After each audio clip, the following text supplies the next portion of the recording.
Hi everyone, this is Sai Kumar. Welcome back to Shri Sai tutorial. ఈరోజు news పేపర్స్లో వచ్చినటువంటి టెట్ డిఎస్సికి సంబంధించినటువంటి లేటెస్ట్ అప్డేట్స్, అదేవిధంగా మిగిలినటువంటి జాబ్ అప్డేట్స్ గురించి పూర్తి సమాచారాన్ని తెలుసుకుందాం. తెలుసుకునే ముందు వీడియోని చూస్తున్న వాళ్ళంతా కూడా తప్పకుండా లైక్ చేసి మీ యొక్క సపోర్ట్ని మన ఛానల్కి అందించండి. ఎవరైనా కొత్తగా మన ఛానల్ని చూస్తూ ఉన్నట్లయితే టెట్ డిఎస్సికి సంబంధించినటువంటి లేటెస్ట్ అప్డేట్స్ మరియు ఫ్రీ ఆన్లైన్ క్లాసెస్, అదేవిధంగా డైలీ లైవ్ టెస్ట్లను పొందాలి అనుకుంటే కనుక ఈ వీడియో యొక్క క్రింద కనిపిస్తున్నటువంటి రెడ్ కలర్లో ఉన్నటువంటి సబ్స్క్రైబ్ బటన్ని క్లిక్ చేసుకొని సబ్స్క్రైబ్ చేసుకోండి. పక్కన ఉన్నటువంటి ఆల్ నోటిఫికేషన్ బెల్ ఐకాన్ని క్లిక్ చేయడం ద్వారా నేను చేసేటువంటి ప్రతి వీడియో కూడా మీకు నోటిఫికేషన్ రూపంలోకి వస్తుంది. చాలామంది వీడియోస్ని చూస్తున్నారు, వెళ్ళిపోతున్నారు, కానీ లైక్ మాత్రం చేయడం లేదు. మీరు లైక్ చేయడం ద్వారా నాకు ప్రోత్సాహాన్ని ఇచ్చినట్టు ఉంటుంది. కాబట్టి మరిన్ని మంచి వీడియోస్ మీ ముందుకు తీసుకురావడానికి అవకాశం అనేది ఉంటుంది. అదేవిధంగా డైలీ లైవ్ టెస్ట్లకు సంబంధించినటువంటి సిలబస్ను ఒకరోజు ముందుగానే తెలుసుకోవాలి అనుకుంటే కనుక ఈ వీడియో యొక్క డిస్క్రిప్షన్లో మన యొక్క గ్రూప్స్ యొక్క లింక్స్ అనేవి ఉన్నాయి. టెలిగ్రామ్ కానీ, వాట్సాప్ కానీ, ఫేస్బుక్ గ్రూప్స్. మీకు వీలైనటువంటి గ్రూప్లో జాయిన్ అవ్వండి. ఏదో ఒక గ్రూప్లో మాత్రమే జాయిన్ అవ్వండి, ఎందుకంటే అన్నింటిలో కూడా ఒకే రకమైనటువంటి ఇన్ఫర్మేషన్ అనేది వస్తుంది. కాబట్టి ఇక మనం న్యూస్లోకి వెళ్తే, తొలి విడతలో 30,453 పోస్టులు భర్తీ చేసేందుకు ఆర్థిక శాఖ అనుమతి. గ్రూప్ 1లో 503 పోస్టులు. అత్యధికంగా పోలీసు శాఖలో 16,587 ఉద్యోగాలు. శాఖల వారీగా పోస్టుల సంఖ్యపై జీవోలు ఇచ్చినటువంటి సర్కారు. మరిన్ని ఖాళీలపై చర్చించి త్వరలోనే పర్మిషన్ ఇస్తాం, మంత్రి Harish Rao. TET life time validity 2011, 2017 మధ్య పాస్ అయినటువంటి వాళ్లకు ప్రయోజనం. ఎన్సిటిఈ ఆదేశాల మేరకు టెట్ అర్హతల్లో మార్పులు. టెట్ పేపర్ 1కు బీఈడీ చేసినటువంటి అభ్యర్థులు కూడా అర్హులే. ఎస్జిటి ఉద్యోగాలకు బీఈడీ చేసిన వాళ్ళు కూడా పోటీ పడవచ్చు. 1-2 రోజుల్లో నోటిఫికేషన్, మేలో పరీక్ష అంటూ మనకు టెట్కు సంబంధించినటువంటి అప్డేట్స్ అనేవి ఇవ్వడం జరిగింది. దానికి సంబంధించినటువంటి పూర్తి సమాచారాన్ని ఇప్పుడు మనం తెలుసుకుందాం. TET life time validity teacher eligibility test TET నిర్వహణకు సెకండరీ స్కూల్ ఎడ్యుకేషన్కు రాష్ట్ర సర్కార్ అనుమతినిచ్చింది. ఈ మేరకు విద్యాశాఖ కార్యదర్శి సందీప్ కుమార్ సుల్తానియా ఉత్తర్వులు జారీ చేశారు. National council for teacher education NCTE ఆదేశాల మేరకు టెట్ అర్హతల్లో మార్పులు చేసింది. ఈసారి టెట్ పేపర్ 1కు బీఈడీ చేసినటువంటి అభ్యర్థులు కూడా అర్హులేనని స్పష్టం చేసింది. దీంతో 1వ తరగతి నుంచి 5వ తరగతి వరకు బోధించేటువంటి ఎస్జిటి ఉద్యోగాలకు ఇకపై బీఈడీ అభ్యర్థులు కూడా అర్హత పొందనున్నారు. అయితే వీళ్ళు ఉద్యోగంలో చేరినటువంటి 2 ఏళ్లలోపు ప్రైమరీ ఎడ్యుకేషన్లో 6 నెలల బ్రిడ్జ్ కోర్సు పూర్తి చేయాలని నిబంధన విధించారు. ఎన్సిటిఈ మార్గదర్శకాల మేరకు టెట్ అర్హత కాలపరిమితిని 7 ఏళ్ల నుంచి జీవిత కాలానికి సవరించింది.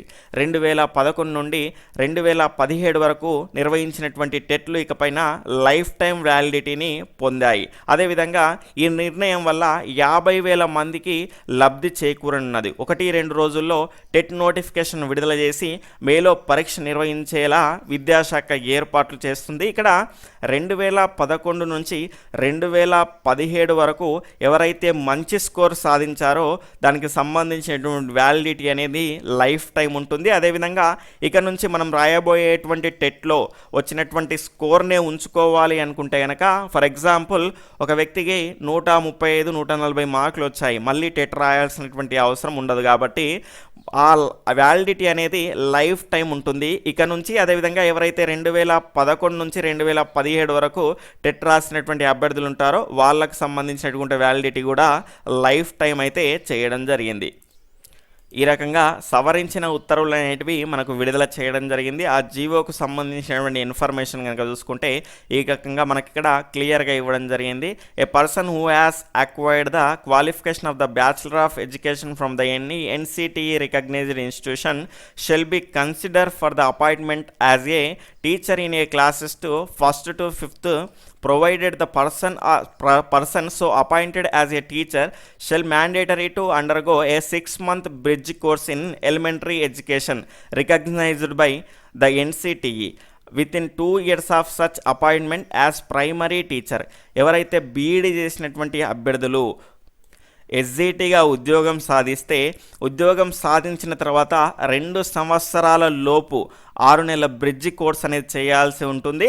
కాబట్టి గవర్నమెంట్ ఇష్యూ చేసినటువంటి జీవోలో కూడా దీనికి సంబంధించినటువంటి అంశం అయితే మనకు క్లియర్గా తెలియజేయడం జరిగింది. కాబట్టి ఇక నుంచి మనకు ఎస్జిటికి పోటీ పడేటువంటి అభ్యర్థుల్లో డిఎడ్ వాళ్ళతో పాటు బిఎడ్ వాళ్ళు కూడా ఉండనున్నారు. కాబట్టి ఈసారి కాంపిటీషన్ అనేది హెవీగా ఉండనుంది.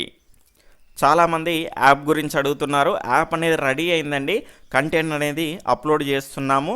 ఇంకా ముఖ్యమైనటువంటి అంశం ఏంటి అంటే మీకు ప్లే స్టోర్లో వాళ్ళు అప్రూవల్ అనేది ఇవ్వాల్సి ఉంటుంది. అప్రూవల్ ఇస్తే మనకు శ్రీ సాయి ట్యుటోరియల్ అని మీరు టైప్ చేయగానే మన యొక్క యాప్ అనేది రావడం జరుగుతుంది. అది రాగానే దానికి సంబంధించినటువంటి పూర్తి సమాచారాన్ని మీకు తెలియజేస్తాను. ఏ రకంగా డౌన్లోడ్ చేసుకోవాలి, ఏ అంశాలు అందులో ఉంటాయి, ఏ రకంగా చదవాలి, అదేవిధంగా చదివినటువంటి అంశాలపై ఈవినింగ్ అనేది మనం డిస్కస్ చేసుకునేటువంటి ప్రయత్నం చేస్తాం ఒక లైవ్ టెస్ట్ రూపంలో.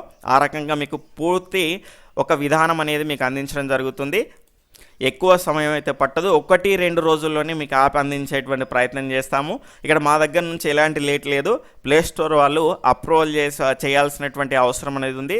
దానికి మనం ఆల్రెడీ అప్లై చేసేసి 3 days అవుతుంది. కాబట్టి ఖచ్చితంగా ఈ రోజు లేదంటే రేపు వచ్చేస్తుంది. కాబట్టి అది రాగానే మీకు యాప్ అనేది అందించడం జరుగుతుంది. ఎవరు ఇబ్బంది పడాల్సినటువంటి అవసరం లేదు. సమయం లేదు కాబట్టి ఆ సమయానికి తగ్గట్టుగా ప్రిపేర్ అయ్యే విధంగా మన మెటీరియల్ అనేది ఉంటుంది. కాబట్టి వీలైనంత త్వరలోనే మీకు అందించేటువంటి ప్రయత్నం చేస్తాను.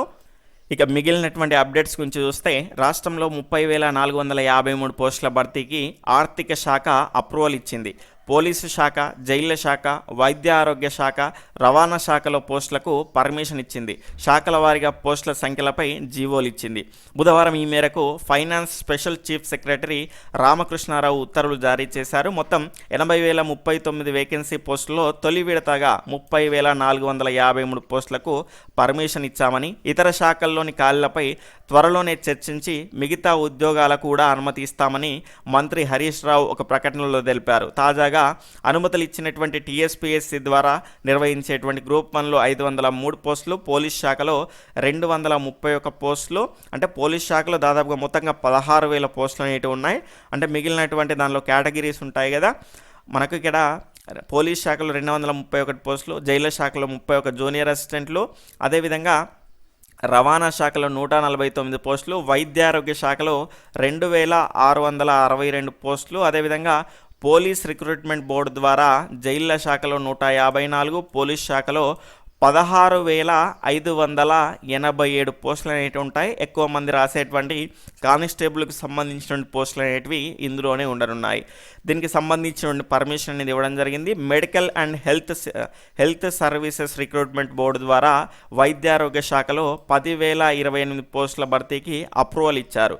డిఎస్సి ద్వారా వైద్యారోగ్య శాఖలో 45 పోస్టులకు అనుమతి కూడా ఇవ్వడం జరిగింది. అదేవిధంగా టీచర్ పోస్టులకు ఎందుకు ఇవ్వలేదు అంటే మనకు టీచర్ పోస్టుల కంటే ముందుగా టెట్ అనేది కండక్ట్ చేస్తారు. కాబట్టి కొంత ప్రాసెస్ అయితే ఖచ్చితంగా పడుతుంది. మనకు ఒక 6 months టైం అయితే పడుతుంది. కాబట్టి మంచిగా చదువుకోవడానికి అవకాశం అయితే ఉంటుందని నేనైతే చెప్పగలుగుతున్నాను. ఇప్పుడు కూడా చాలామంది టెట్ నోటిఫికేషన్ రావాలి అనుకుంటున్నారు, కానీ తీరా రిలీజ్ చేసిన తర్వాత కొంత టైం ఇస్తే బాగుండు, ఒక 2-3 months అయినా టైం ఇస్తే బాగుండు అని చాలామంది అనుకుంటున్నారు. కాబట్టి ఇక నుంచి అయినా మనం టైం వేస్ట్ చేయకుండా మన యొక్క ప్రిపరేషన్లో నిమగ్నం అవ్వాల్సినటువంటి అవసరం అయితే ఉంది. తొలి విడతలో 30,453 పోస్టులు అనేటివి రిలీజ్ చేయడం అంటే ఆర్థిక శాఖ ఆమోదం చెందడం జరిగింది. ఇక్కడ దీనికి సంబంధించిన నోటిఫికేషన్లు అనేటివి మనకు ఉగాది రోజు వెలువడ ఉండేటువంటి అవకాశం అనేది చాలా ఎక్కువగా కనిపిస్తుంది. ఎందుకంటే మనకి ఇక్కడ పోలీస్ శాఖలో 16,587 పోస్టులకు సంబంధించిన నోటిఫికేషన్ రిలీజ్ చేసేటువంటి అవకాశం అనేది ఉంటుంది. ఎందుకంటే చాలామందికి సెంటిమెంట్ అనేది ఉంటుంది. కాబట్టి మన తెలంగాణ గవర్నమెంట్కి అయితే ఆ సెంటిమెంట్ అనేది చాలా ఎక్కువ. కాబట్టి ఉగాది అనేది తెలుగు నూతన సంవత్సరం కాబట్టి ఖచ్చితంగా ఆ రోజు నోటిఫికేషన్లు వెలువడేటువంటి అవకాశం అనేది చాలా ఎక్కువగా ఉంటుంది. కాబట్టి ముందుగానైతే మనకు కానిస్టేబుల్ నోటిఫికేషన్ అనేది వస్తుంది, తర్వాత టెట్ నోటిఫికేషన్ అనేది వస్తుంది. ఆ టెట్ నోటిఫికేషన్ కంప్లీట్ అయ్యే వరకు మనకు దాదాపుగా 6 months లేదంటే 3 monthsలో కంప్లీట్ చేసేటువంటి అవకాశాలు కూడా కనిపిస్తున్నాయి. దాని తర్వాత మనకు టీఆర్టీ లేదంటే డిఎస్సి, ఈసారి డిస్ట్రిక్ట్ సెలక్షన్ కమిటీ ఆధ్వర్యంలో జరుగుతుంది. కాబట్టి డిఎస్సి ద్వారా మనకు ఈ టీచర్ పోస్టులను భర్తీ చేస్తారు. కాబట్టి ఇక మనకు ఎక్కువ సమయం అయితే లేదనే చెప్పుకోవచ్చు. తర్వాత కొత్త జోనల్ వ్యవస్థ ప్రకారం రోస్టర్ పాయింట్లు, ఉద్యోగాల భర్తీకి సంబంధించి కొత్త జోనల్ వ్యవస్థకు అనుగుణంగా రోస్టర్ పాయింట్లను నిర్ధారించాలని ప్రభుత్వం అన్ని శాఖలకు ఆదేశించింది. ఈ మేరకు ప్రభుత్వం ప్రధాన కార్యదర్శి సోమేష్ కుమార్ ఉత్తర్వులు జారీ చేశారు. కొత్త జోనల్ వ్యవస్థకు సంబంధించినటువంటి Telangana public employment organisation of local cadres and regulation of direct recruitment order 2018ని 2018 ఆగస్ట్ 30 నుంచి రాష్ట్ర ప్రభుత్వం అమల్లోకి తెచ్చిన విషయం తెలిసిందే. ఈ జోనల్ వ్యవస్థ ప్రకారం 33 జిల్లాలు, 7 జోన్లు, 2 మల్టీ జోన్ల ఆధారంగా జిల్లా, జోనల్, మల్టీ జోనల్ కేడర్ల వారీగా పోస్టులను వర్గీకరించింది. దీంతో గతంలో జిల్లా కేడర్లో ఉన్నటువంటి కొన్ని రకాల పోస్టులు జోనల్ కేడర్కు, మరికొన్ని మల్టీ జోనల్కు మారాయి. ఆ పోస్టుల యొక్క యూనిట్ ఆఫ్ అపాయింట్మెంట్ కూడా మారింది. ఏ పోస్టు ఏ యూనిట్ ఆఫ్ అపాయింట్మెంట్ కిందకి మారిందో దాని ఆధారంగా ఉద్యోగాలకు సంబంధించినటువంటి రోస్టర్ పాయింట్లను కూడా నిర్ధారించాలని తాజా ఉత్తర్వులో ప్రభుత్వం ఆదేశించింది. ఇక్కడ యూనిట్ ఆఫ్ అపాయింట్మెంట్ మారకపోతే పాత రోస్టర్ పాయింట్లనే కొనసాగించాలని నిర్దేశింది. అంటే 100 రోస్టర్ పాయింట్లతో మనకు ఎస్సీ, ఎస్టీ, బీసీ, మహిళలు, దివ్యాంగులు వర్గాల రిజర్వేషన్లకు అనుగుణంగా పోస్టులను కేటాయించాల్సి అయితే ఉంటుంది. ఇదివరకు జిల్లా క్యాడర్లో ఉన్నటువంటి ఏఎన్ఎంలు, అంగన్వాడీ సూపర్వైజర్ సంబంధించిన పోస్టులు ఇప్పుడు జోనల్ పోస్టులుగా మారాయి. వీటికి కొత్త రోస్టర్ పాయింట్లను కూడా నిర్ధారించాల్సి ఉంటుంది. ఇక్కడ రోస్టర్ పాయింట్లను కూడా మనకు చేంజ్ చేసేటువంటి అవకాశం అయితే కనిపిస్తుంది. లేదు అంటే ఎలాంటి ఇబ్బంది లేకుంటే పాత రోస్టర్ విధానాన్నే కొనసాగించనున్నారు. అంటే కొన్ని పోస్టులు అనేటివి వాటి యొక్క జోన్స్కు సంబంధించి కానీ మంత్లీ జోనల్స్కి సంబంధించి కానీ చేంజ్ అయ్యాయి కాబట్టి దానికి అనుగుణంగా రోస్టర్ పాయింట్లు అనేటివి సవరించాల్సినటువంటి అవసరం అనేది ఉంటుంది. కాంట్రాక్ట్ లెక్చర్ల యొక్క పదవీ విరమణ వయస్సు 61 ఏళ్ళు. ఇంటర్మీడియట్ బోర్డు పరిధిలో కాంట్రాక్ట్ పద్ధతిలో పనిచేస్తున్నటువంటి జూనియర్ లెక్చరర్లకు సంబంధించినటువంటి పదవీ విరమణ వయస్సు అనేది 61 ఏళ్ళకు పెంచడం జరిగింది. తాజాగా మనకు 61 ఏళ్ళకు పెంచినటువంటి విషయం తెలిసినటువంటి, అంటే ప్రభుత్వ ఉద్యోగుల పదవీ విరమణను 61 ఏళ్ళకు పెంచిన విషయం అందరికీ తెలిసిందే. తాజాగా కాంట్రాక్ట్ లెక్చరర్ల పదవీ విరమణ వయసుని కూడా పెంచేస్తూ బుధవారం మనకు ఇంటర్మీడియట్ బోర్డు కార్యదర్శి సయ్యద్ ఒమర్ అలీ సర్క్యులర్ని జారీ చేశారు. ఈరోజు న్యూస్ పేపర్స్లో వచ్చినటువంటి అప్డేట్స్ అన్నీ కూడా ఇవే అండి. దీనికి సంబంధించినటువంటి క్లియర్ ఇన్ఫర్మేషన్ కావాలి అనుకుంటే కనుక ఈరోజు న్యూస్ పేపర్స్లో వచ్చినటువంటి వెలుగు కానీ, అదేవిధంగా ఈనాడు కానీ మిగిలినటువంటి న్యూస్ పేపర్స్లు చూసేటువంటి ప్రయత్నం చేయండి. Okay friends, bye, take care, జై హింద్.